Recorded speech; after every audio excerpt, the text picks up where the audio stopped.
looking toward a world where economic security and competition are a key new part of the geopolitical landscape.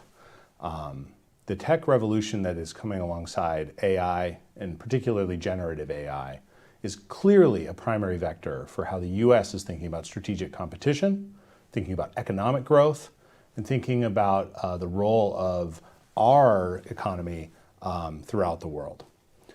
For the U.S., one of the leading challenges in staying at the forefront of this AI revolution is making sure we have the energy necessary to power large data centers. It's funny, we actually talk so casually now about 1 gigawatt, 2 gigawatt, 5 gigawatt data centers. Immediately, these are some of the largest electricity loads on the planet. How we stay at the forefront, how we meet the energetic need, and how we do it fast enough to realize all the other advantages that the United States has is a key question for today's discussion. I'm really pleased to be joined by Mike Wirth, Chairman and CEO of Chevron. Mike, welcome yet again to CSIS. It's so good to see you. Joseph, it's good to be here. So we want to talk to you. I know you've been working on this AI and energetic issue for a little bit, and Chevron's making some really interesting plays here. Before we get to that, you and I were at CERAWeek last week. Can you give us a readout of, this is the biggest energy conference annually. The world feels very disrupted at the moment. How are you and your peers, when you get together, looking at mega trends? What are the key issues that you took away from last week? Well, I think the biggest thing is there's been a real shift in this country. We've got a new presidential administration, and in key cabinet positions, particularly Secretary of Interior, Secretary of Energy, two of the most qualified people we've ever seen in those roles. People who come from the business sector, who understand the energy economy, who have deep personal and practical experience. And the president has made American energy dominance an important part of his agenda. And so that is it's a big change from where we've been. The U.S. right now is a larger producer of oil, natural gas liquids, and gas than the next two producers in the world combined. So if you look at the U.S. production, it's larger than Saudi and Russia combined. And so the American energy economy is vital not only to our economic competitiveness, but it's important to the world, increasingly to places like Europe that are looking to the U.S. for supplies. And I think the overarching sentiment that kind of pervaded this was it's a part of our economy that is appreciated, I think, under the new administration, and we want to be an important part of American competitiveness, energy security, and national security going forward. You mentioned the fact that the U.S. is now such a dominant producer of energy, oil and natural gas principally. We also saw the declaration of a national energy emergency, which really is a statement about there not being enough. How do you kind of square those two ideas? And I know you were at the White House this week. Did you get a sense of what this emergency might mean in the context of the U.S. already being at the top? Yeah, these executive orders that we see, coming out under this administration, we've seen them under prior administrations, in many ways have as much of a signaling effect as they do practical effects. There's certain things that they can initiate, but they set the agenda, they establish priorities. And in this particular case, if you read the executive order on the energy emergency, it talks a lot about the grid, it talks about electricity, and it talks about demand growth that is expected, and the very real questions about the ability of the system to accommodate that growth at the pace that some people would envision it arriving. And so I'm not an expert on the policy implications and the pros and cons around doing these executive orders. We've certainly seen them become increasingly used. But I think the message here is not that we are running out of energy in this country, but it's that matching up the expected demand growth, particularly on the power side, with adequate supply is a high priority for this administration. Yeah, I agree. I think you can always measure something against the counterfactual, and I think the counterfactual here is the administration sees really great advantage in using energy abundance to compete economically, to be more geopolitically strong. When the National Energy Dominance Council was announced, one of the three things that they're meant to accomplish is maintaining U.S. leadership in AI. Now, at this point, everybody's familiar with the idea that the data centers that we're building are going to require a lot of energy, and that building them into our electricity system is going to be something of a task. What drew you to that problem? Well, we have relationships with all the companies that are really building these models. And so they get referred to as the hyperscalers, but they're the companies everybody recognizes: Amazon, Meta, Microsoft, Google, OpenAI. And in our discussions with them, it's become very clear that their aspirations are to scale up fast. Right. And these models work. The technology is advancing very rapidly, and in some ways, it's a self-learning kind of a technology. And so the better the models get, the faster they get better. Yeah. And all of that requires two real things. A lot of these GPU processors, and therefore NVIDIA's market capitalization has gone to the moon. And they also require a lot of reliable baseload power, because these data centers run 24/7, 365. Those are the constraints on the system right now and the ability to grow. We see capital spending plans announced by the hyperscalers that are eye-watering. My gosh, yeah, incredible. We're an industry that's a capital-intensive industry, and the numbers make our investments pale by comparison. The ambition that's evidenced in these capital spending plans.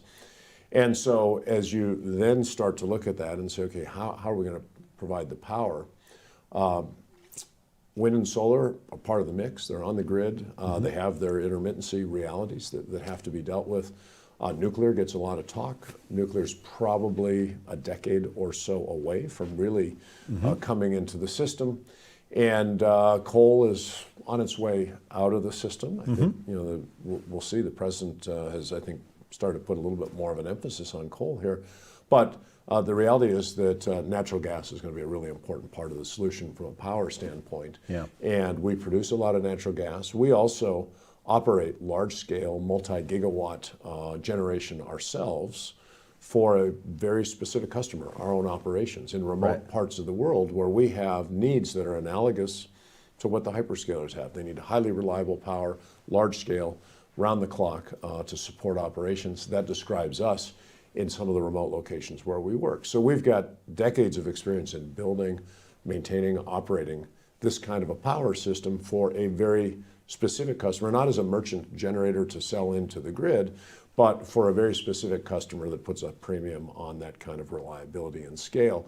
And so that led us to the question is, should we get into this business? And particularly because we're also investing a lot in lower carbon technologies, carbon capture and storage, hydrogen, things that you could integrate into the power system for a data center that could bring the carbon intensity down over time. Right. And so we've got a number of the different kind of pieces that I think are interesting and attractive in terms of providing value to our partners in the technology sector. It's really interesting. I mean, so there's a lot there. When we've written about this, I know we wrote a white paper, published it last week on sort of what is the energy demand and how do we meet it. We tried to separate the problem into two timescales. Now, for the next 5 years is what we call the speed to power era. That's where we just, as you said, the capital spending is so large, it's very clear that a rate limiting step is meeting a very large new data center with the power necessary to run it without causing grid disruption or overly burdening other people on the grid. After that, we what we call the sort of sustainable growth era. And I think by sustainable, we mean not just green or low carbon, but also, how do we sort of sustainably build and finance this new sector of the economy? As I was reading the materials that you and your partners put out regarding your own project development for powering data centers, there's a very interesting line that the goal here is to be the first to power a multi-gigawatt data center in the United States. I think reflecting this speed to power is a key part of not just the competition between these firms, but the competition in the United States and China and other peers around the country. Can you give us a sense on the speed issue? How urgent is that when you're talking to potential customers, and how do you see the model that you can bring really addressing that issue? Yeah, so there's a bit of a land grab underway right now, right? Because they all have models that are working. Many of us have tried them from different different technology providers, and the models are getting better fast. And I think the things we haven't yet seen that haven't been released publicly are going to be even better. And so as we've seen in other generations of technology evolution in this country, those that can prove out a product and establish significant market share early tend to become incumbents. They then tend to be able to develop a business model that can sustain that, and they can create a lead and a competitive advantage that's very valuable to them. And so in our discussions with customers, speed matters to them. When you talk to people in the US government, the national security apparatus, they view it through the lens of the geopolitical competition between the United States and other countries around the world, China in particular. Rightly so. China can build a lot of power pretty fast. Absolutely, and they've got good models, as we've seen as well. And so you've got this alignment of what the private sector would like to do, what I think the government would like to see happen. And so then you get into the practical realities of supply chains for chips, and we're seeing chip fabs being built in this country. It takes time. We're seeing people announce the intent to build power, but if you go talk to Siemens or GE Vernova right now, and you want to buy large-scale power turbines, you're talking about delivery in 2028, 2029. We actually have firm delivery on 7 of GE Vernova's largest turbines, beginning delivery in 2026 and into 2027. And so we've got firm slots for machines that will be going through the manufacturing process, and will be some of the first new capacity to come into the system. The other thing that is a reality, and I'm sure your papers looked at this, is the backlog on interconnects to get connected to the grid is large, and it's a very lengthy process to put new power generation on the grid.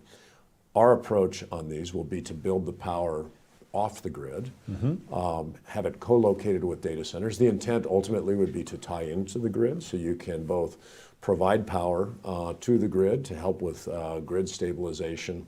You're going to have reliability backup off the grid, but in the first instance, because of this desire for speed, not having to deal with grid interconnects initially is another way I think that we can bring the power generation up more rapidly, meet the customer demand, meet the government priority, and then subsequently, get in the queue and look for the appropriate grid interconnect. Well, that's really, So if you think about the XAI example, they built this large data center outside of Memphis, right? 300 megawatts or so. And the data center goes together relatively quickly, and then they run the whole thing on diesel generators with kind of year-long temporary air permits. And scaling that to a gigawatt data center, there's news stories from coming out of regional media, like the utilities are all terrified of this plan. And so what I'm hearing from you is the approach is, well, let's take something that's going to be larger, firmer, I think probably less expensive, to get a big data center scaled up and then integrated over time, where actually that additional capacity probably helps provide grid services and a bunch of other benefits. Well, what XAI has done is innovative for sure. Right. And it's a company that finds innovative solutions.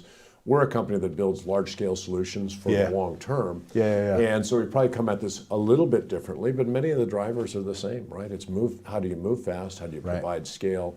And how do you meet the customer need, which is huge. And so you mentioned you have a lot of experience as a company running large gas plants, sometimes in remote places, but sort of inside the fence line for your own services. How do you, how is that, are your customers ready for that kind of model? How do you communicate that to them? Like, hey, we can really do this. Because you can think about it from the risk side of things. Sure. You've got this enormous data center, you don't want interruptions. So what's that conversation look like, to the extent you can share? Yeah, so look, it's not a model I think that most of the customers are necessarily familiar with. Right. Because they haven't been to Barrow Island, which is a Class A nature preserve offshore Australia. We've got 3 trains of LNG that run 24/7, 365, that consume more than a gigawatt of power, Right. and have an incredibly high demand for reliable service. And so not having seen that, having built their data centers historically connected to the grid, I think that's the natural place where people start, is with what they know. Yeah. We're starting with what we know. And I think the challenge is for us to understand customer needs, right? Right. So that we're really meeting customers where they are. But it's also to help customers understand there might be other solutions than the one that they've historically preferred or Right. had access to, and particularly when you're talking about this kind of scale. So, Right. data centers today, many of them will have a few. A large data center will have a few tens of thousands of GPUs. Yep. We've talked to customers that have ambitions to have hundreds of thousands of GPUs in a data center or cluster. Some at least talking about numbers up to 1 million. This requires multi-gigawatt Right. power. And to pull that kind of power off the grid, off the PJM here, Untenable. it's going to have a whole host of challenges. Yeah. To do that at the scale that we operate our facilities around the world, we've actually got a track record of doing that. And so I think for us, it's a matter of helping people to understand what we can do, Yeah. and what our track record is. And then for us, it's listening to our customers, it's working with the regulators that oversee these things, and be sure we've got a model that we think can meet the customer need in the time frame that we're talking about. By going inside the fence, you can skip the interconnection queue. That's a long process. We're starting to see that the interconnection of load is also slowing down, because that had been a problem for new generation. What other, permitting reform still in the air? The administration's made a lot of aggressive moves trying to streamline permitting. For the public policy community, what kind of permitting issues do we still need to be attentive to in this context? Yeah, so one of the site criteria for us is a permitting environment that's a favorable permitting environment. Yeah. And so air permits are necessary if you're going to build a gas plant. So you're going to deal with state air regulators. You're going to have federal permitting required. There's other site permitting that's required. You've got NEPA, and so there are a whole host of things to build in this country that are required. It's interesting. One of the things that's been created by an executive order, as we were discussing earlier, is this National Energy Dominance Council, chaired by Secretary Burgum. Secretary Wright is on the council, some other cabinet secretaries as well. And if you talk to them, what their expectations are is not that they're going to bring together people and do long studies and kind of issue big, kind of profound, forward-looking outlooks on things. They view themselves as a tiger team to solve problems and remove bottlenecks. And one of the messages that we're receiving from them is, if you have a project that is of strategic significance and scale, and it needs to be dealt with in an expedited manner, let's get the agencies that are responsible for permitting together. Let's ensure this gets the resources put on it, the priority that it needs, and is addressed quickly. And so I think there's still a need for structural permitting reform in this country. There was legislative momentum behind that during the last Congress. Senator Manchin was a real champion of that. And I think we got close, and we saw some bipartisan support. I mean, the two sides might have had slightly different priorities in there, but I think fundamentally there was alignment that we need to make it easier to build things in this country, faster to build things, and still make sure communities are respected and the environment's protected. So I think we're going to need some legislative action on that. But the administration has sent a very clear signal that they intend to help expedite permitting on key projects around the country, and I think that's going to be necessary for some of these. Oh, absolutely. And in particular, one of the things that we've tried to emphasize is that this is really about achieving strategic priorities, right? Like it's making strategic grid investments, making sure we can build linear infrastructure in the U.S. It's not just a case of making sure corporates do well. That's fine. But it actually is, this is the path by which the U.S. achieves its strategic goals when it comes to AI, when it comes to reshoring strategic manufacturing, when it comes to basically every element of the economic frontier. You have to be able to build infrastructure, a lot of it electric, is our assessment. And I agree with you, we need to see legislative progress, but it's encouraging to hear that there's going to be a strong focus on that issue, and that's what you're hearing as well. You mentioned carbon capture, right? So you've got the speed to power era, right? Okay, we've got our companies are already committed to buying a lot of chips, trying to locate data centers, we need to get power to them. But and then after 2030, no one really knows, is this a second industrial revolution? Does growth peter off? But we do know that continued growth will likely be there. And we want to make sure that we are able to meet that growing demand with ever cleaner, ever more reliable, ever cheaper forms of energy. Carbon capture could play a role in that, right? The hyperscalers have strong climate goals. Carbon capture has had trouble taking off, really lifting off commercially. What's your view on how that's going to work? How do we prepare for that world over the next few years? Well, what we're going to be doing is we're looking for locations that lend themselves to multiple decarbonization alternatives going forward. So in the site selection process, we're looking for sites that would be proximate to carbon storage geology that we could access. Sites where we could integrate wind and solar into the mix. Sites where we might be able to integrate geothermal into the mix, or hydrogen. And we've got active work underway on every one of those fronts in our own business. And we can build those options into the siting process for these. Yeah. Same as with the interconnects, to try to execute that at the same time is going to extend timelines, it's going to increase cost, and if customers are willing to accept the time required and the cost required, we could integrate those in. Right now the signals are speed is what matters in the first instance, but over time we still want to achieve these other aspirations. And so we'll look for sites that lend themselves to it. We'll continue to invest in the technologies to try to improve the cost competitiveness of each of those technologies. As we're installing the gas turbines, we will work with the turbine supplier and technology providers to design and install in a way that would lend itself to what we believe is going to be the best carbon capture technologies for the stack emissions. Yeah. And be prepared. And so if you've got some foresight, you can prepare to do this in a way that is the most effective, that's the most cost efficient, and create the options in the future to add into the offering these other elements. And so we did a deep dive on this about 6 months ago, and it seems like it's possible to create incredible option value for the future by not making mistakes, right? Building on too small a plot of land, putting tanks or pipes in the wrong place on the facility. Sort of what's the forward-looking piece? Like, does each facility come with a forward engineering study and a sort of a plan moving forward, or do you kind of stop somewhere in between those two? Well, we'll do early phase engineering studies to understand if we were to integrate one or more of these technologies. What does it look like? What should you think about? And this is not uncommon in our industry. If you go to our offshore platform in the Eastern Mediterranean that provides a lot of natural gas supply into Israel, you'll see plot space laid out on there for future investment that has been pre-designed for an expansion of that facility. And so thinking about future expansions, doing enough engineering work to have a good idea of how you would do that is something that we're familiar with.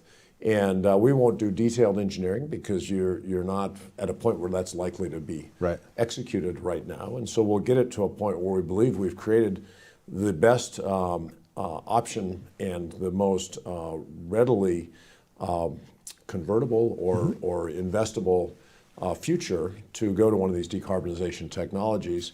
And then as time evolves, we'll find when all the conditions converge to say, okay, let's really get serious about this now.